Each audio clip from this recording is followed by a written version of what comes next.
Right 1 2 3 4 5 6 7 8 9 10 নিঃশ্বাস স্বাভাবিক। High, আমি ডক্টর তাহমিনা, আপনার physio fitness and rehab expert.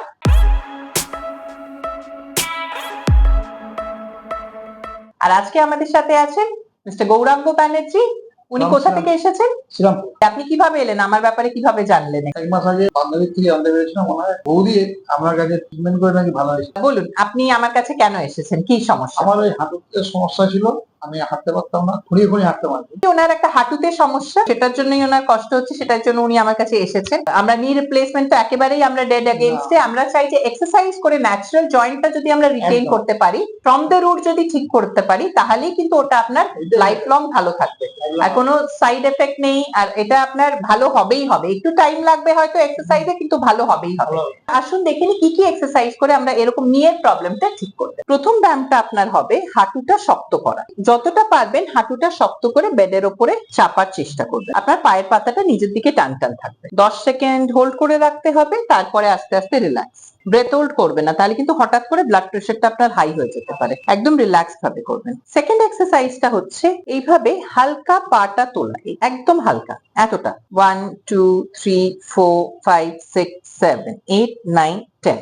তারপরে আস্তে আস্তে নামানো, একবার এই পা একবার এই পা, এইভাবে অল্টারনেটলি আপনাকে 5 বার এদিকে হবে 5 বার এদিকে, তাহলে টোটালে 10 হয়ে যাবে। সেকেন্ড অ্যাঙ্গেলটা হচ্ছে একটু মাঝামাঝি, এই যতটা আপনার হাঁটুটা ভাঁজ হচ্ছে না। যদি আপনি খুব বেশি তোলেন, হাঁটু যদি ভাঁজ হয়ে যায়, তাহলে কিন্তু এটা কোনো কাজ করবে না। 10 সেকেন্ড হোল্ড করা, তারপরে আস্তে আস্তে নামানো।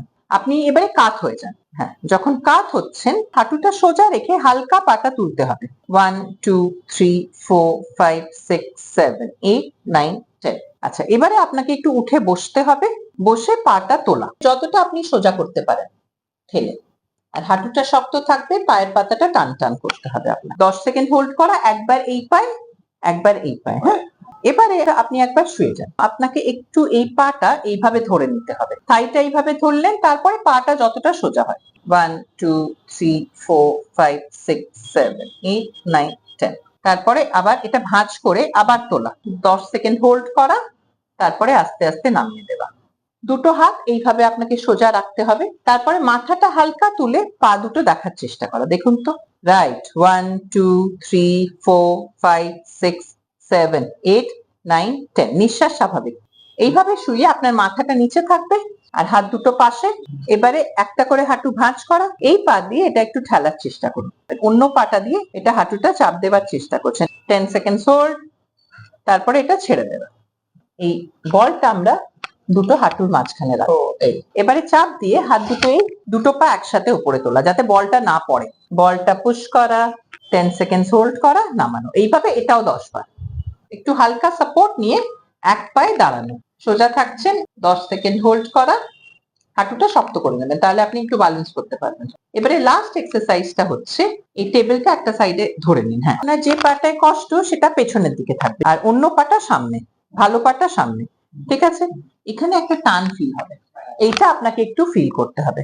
1 2 3 4 5 6 7 8 9 10। আপনাদেরও যদি এরকমই নি পেন হয়, যেটা হালকা হালকা শুরু হয়েছে, হাঁটতে চলতে অসুবিধা হচ্ছে, বা নিটা দেখছেন একটু বেঁকে বেঁকে যাচ্ছে, তাহলে কিন্তু আপনাকে শুরু থেকেই ব্যায়াম করতে হবে। আর এরকম ওয়েট ট্রেনিং ব্যায়াম ছাড়া বা রেজিস্টিভ ট্রেনিং যেটা আমরা বলি, সেটা ছাড়া কিন্তু আর্থ্রাইটিসের পেন আপনি কিন্তু কমাতে পারবেন না।